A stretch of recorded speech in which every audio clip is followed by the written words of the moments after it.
दोस्तों, कैसे हैं आप सभी। आशा करता हूँ बहुत ही अच्छे होंगे। इस वीडियो में हम अपने लेकर आए टॉप साइंस क्वेश्चन। ऐसे क्वेश्चन है सो बार बार एग्जाम में पूछते हैं, तो किसी भी एग्जाम की तैयारी कर रहे हैं आप वीडियो आप देख सकते हैं जहां पर साइंस पूछा जाता है। चलिए देखते हैं पहला क्वेश्चन क्या पूछा है आपसे। पहला क्वेश्चन पूछा है कैथोड किरण प्रयोग पहली बार किसके द्वारा किया गया था। आपसे पूछा है कि कैथोड किरण प्रयोग पहली बार किसके द्वारा किया गया था। चलिए बताइए राइट आंसर क्या हो जाएगा। राइट आंसर कमेंट बॉक्स में लिख दीजिए। तो राइट आंसर जो हो जाएगा वो हो जाएगा ऑप्शन ए जे थॉमसन। इस प्रश्न का राइट आंसर हो जाएगा जे थॉमसन ने 1897 में कैथोड रे ट्यूब प्रयोग किया। इस प्रयोग से उन्होंने इलेक्ट्रॉन की खोज की और उसका आवेश द्रव्यमान अनुपात निर्धारित किया। इलेक्ट्रॉन को सबसे पहला मूलभूत कण माना जाता है। इसके बाद उन्हें इलेक्ट्रॉन का जनक कहा जाता है। बाकी विकल्पों की बात करें तो रदरफोर्ड की बात करें तो परमाणु के नाभिक की इन्होंने खोज की। जॉन डाल्टन की बात करें तो इन्होंने परमाणु सिद्धांत दिया कि सभी पदार्थ परमाणुओं से बने होते हैं। गोल्डस्टीन की बात करें तो उन्होंने धनावेशित किरणों की खोज की। अब चलते हैं अगले प्रश्न की ओर, देखते हैं अगला प्रश्न क्या पूछा है आपसे। अगला प्रश्न पूछा है निम्नलिखित तत्व में से किसकी परमाणु संख्या 7 होती है। आपसे पूछा है कि निम्नलिखित तत्व में से किसकी परमाणु संख्या 7 होती है। चलिए बताइए राइट आंसर क्या हो जाएगा। राइट आंसर कमेंट बॉक्स में लिख दीजिए। तो जिनकी परमाणु संख्या 7 होती है वह है नाइट्रोजन। नाइट्रोजन इस प्रश्न का राइट आंसर हो जाएगा। नाइट्रोजन की परमाणु संख्या 7 होती है और द्रव्यमान संख्या जो होती है इसकी वह 14 होती है। यह आवर्त सारणी के समूह 15 का सदस्य है।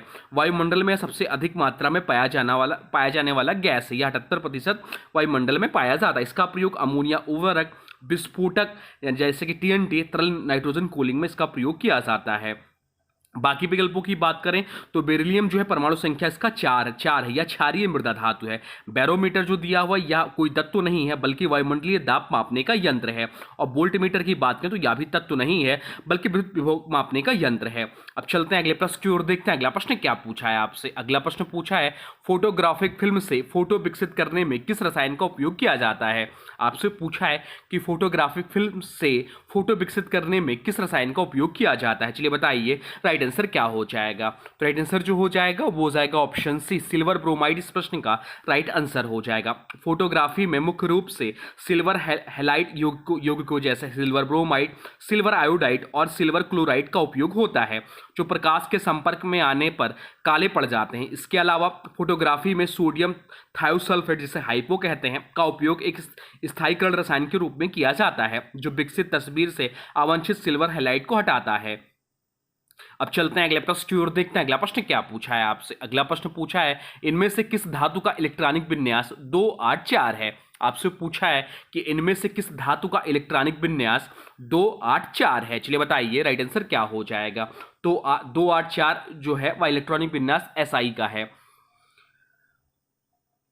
जिसे सिलिकॉन बोलते हैं। इलेक्ट्रॉनिक विन्यास परमाणु क्रमांक पर आधारित होता है। सिलिकॉन का परमाणु क्रमांक 14 है। इसका इलेक्ट्रॉनिक विन्यास जो होगा वह होगा 284 होता है। बाकी विकल्पों की बात करें तो ऑप्शन में दिया AR आर्गन। आर्गन का जो इलेक्ट्रॉनिक विन्यास होता है वो 288 होता है। इसका परमाणु क्रमांक 18 होगा। फास्फोरस का परमाणु क्रमांक 15 होता है जिसका इलेक्ट्रॉनिक इसका 15 होता है परमाणु क्रमांक जिसका इलेक्ट्रॉनिक विन्यास हो जाएगा 285। इसका इलेक्ट्रॉनिक विन्यास हो जाएगा। और क्लोरीन की बात करें तो इसका जो परमाणु क्रमांक होता है 17, इलेक्ट्रॉनिक विन्यास हो जाएगा 287। अब चलते हैं अगले प्रश्न की ओर, देखते हैं अगला प्रश्न क्या पूछा है आपसे। अगला प्रश्न पूछा है मानव शरीर की किस कोशिका में केंद्रक यानी कि न्यूक्लियस नहीं होता है। आपसे पूछा है कि मानव शरीर की किस कोशिका में केंद्रक यानी कि न्यूक्लियस नहीं होता है। चलिए बताइए राइट आंसर क्या हो जाएगा। राइट आंसर कमेंट बॉक्स में लिख दीजिए। तो राइट आंसर जो हो जाएगा वो हो जाएगा ऑप्शन सी लाल रुधिर कोशिका। इस प्रश्न का राइट आंसर हो जाएगा। मनुष्य की लाल रक्त कणिकाएं परिपक्व अवस्था में अपने केंद्रक और अधिकांश अंगकों को खो देती हैं। इसका उद्देश्य है ऑक्सीजन ले जाने वाले के लिए हीमोग्लोबिन की अत्यधिक स्थान उपलब्ध कराना। यही कारण है कि RBC का जीवन काल लगभग 120 दिन होता है और उसके बाद वह नष्ट हो जाती हैं।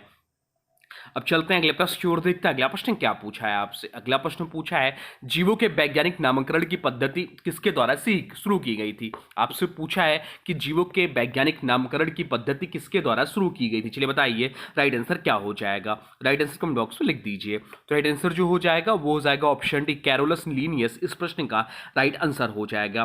कैरोलस लीनियस को आधुनिक वर्गीकरण का जनक कहा जाता है। उन्होंने 1735 में अपनी पुस्तक सिस्टेमा न्यूचरर में दिनामी पद्धति की शुरुआत की थी। इस पद्धति में प्रत्येक जीव का नाम दो भागों में होता है। वंश पहला शब्द पहला अक्षर बड़ा और प्रजाति दूसरा शब्द छोटे अक्षरों में। उदाहरण जैसे मनुष्य का होमो सैम्पियंस क्या होता है, तो होमो सैम्पियंस यहाँ हो जाता है, जिसमें पहला अक्षर कैपिटल होगा, बाकी दूसरा अक्षर जो होगा वो छोटा होगा, प्रजाति का जो होगा। अब चलते हैं अगले प्रश्न की ओर, देखते हैं अगला प्रश्न क्या पूछा है आपसे। अगला प्रश्न पूछा है निम्नलिखित में से कौन सा शरीर कोशिकाओं की दो परतों से बना है। आपसे पूछा कि निम्नलिखित में से कौन सा शरीर कोशिकाओं की दो परतों से बना है। चलिए बताइए राइट आंसर क्या हो जाएगा। तो राइट आंसर हो जाएगा ऑप्शन डी, हाइड्रा इस प्रश्न का राइट आंसर हो जाएगा। द्विस्तरीय यानी कि जीवों में केवल दो भूरीय परतें पाई जाती हैं। एकोटर्म जो कि बाहरी परत होता है, और फिर एंडोडर्म जो कि भीतरी परत। हाइड्रा जो कि सिनेड्रिया संघ का जीव है और यह द्विस्तरीय है यानी कि डाइपोब्लास्टिक है। अब चलते हैं अगले प्रश्न की ओर, देखते हैं अगला प्रश्न क्या पूछा है आपसे। अगला प्रश्न जो पूछा है वह पूछा है आवर्त सारणी के उस वर्ग की पहचान करें जिसमें लोहा संबंधित है।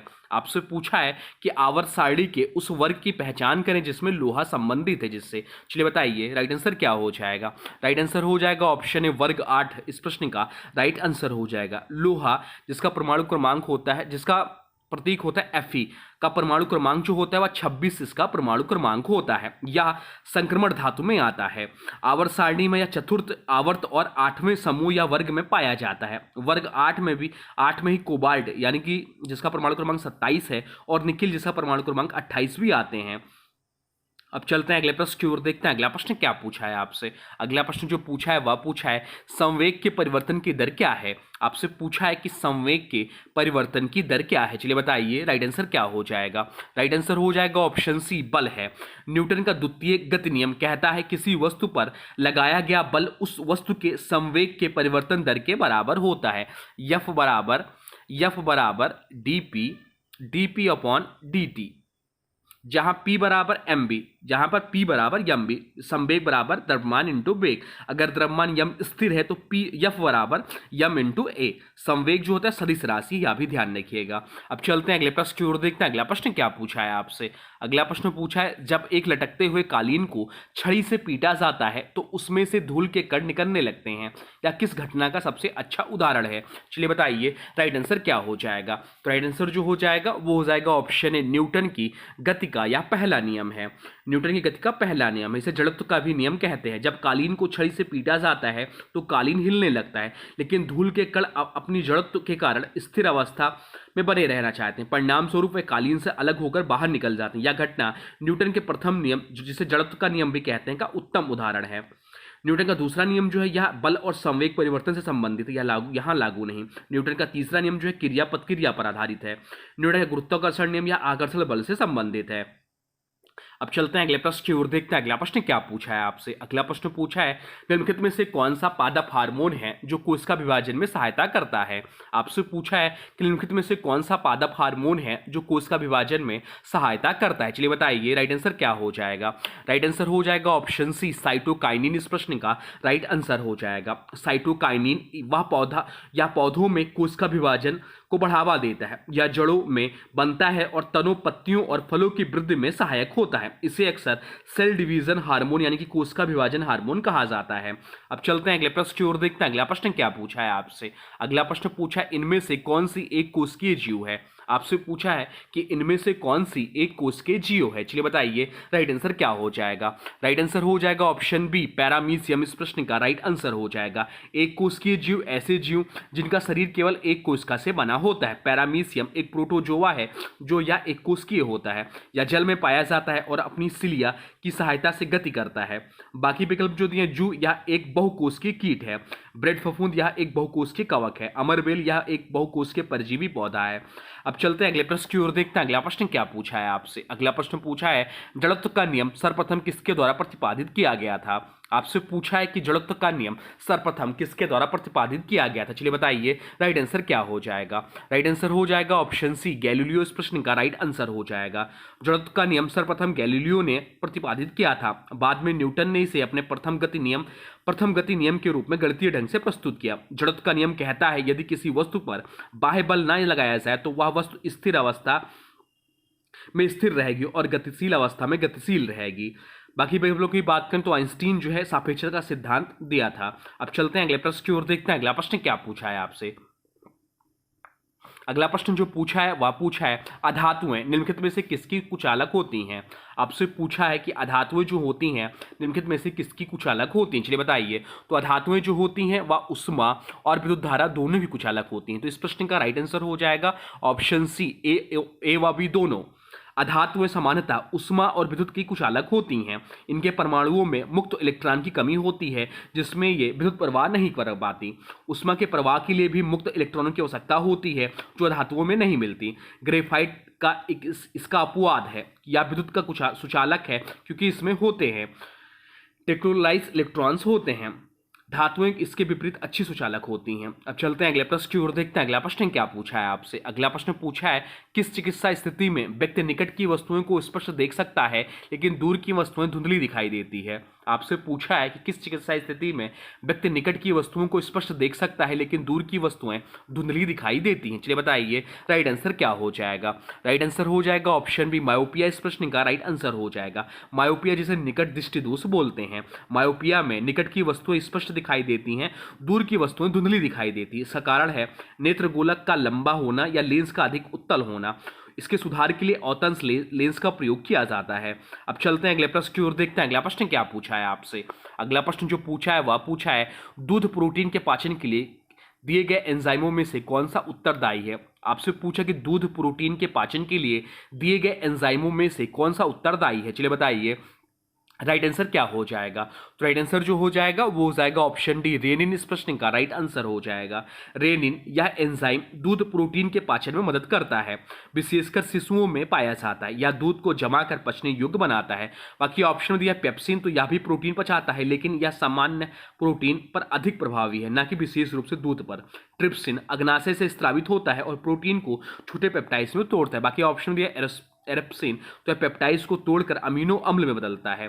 अब चलते हैं अगले प्रश्न की ओर, देखते हैं अगला प्रश्न क्या पूछा है आपसे। अगला प्रश्न पूछा है निम्नलिखित में से कौन सा एक पौधा मांसाहारी पौधा है। आपसे पूछा है कि निम्नलिखित में से कौन सा एक पौधा मांसाहारी पौधा है। चलिए बताइए राइट आंसर क्या हो जाएगा। राइट आंसर हो जाएगा ऑप्शन बी, ड्रोसेरा। इस प्रश्न का राइट आंसर हो जाएगा ड्रोसेरा एक प्रसिद्ध मांसाहारी पौधा है। इसमें सामान्यतः सेंड्यू यानी कि सेंड्यू कहा जाता है इसे।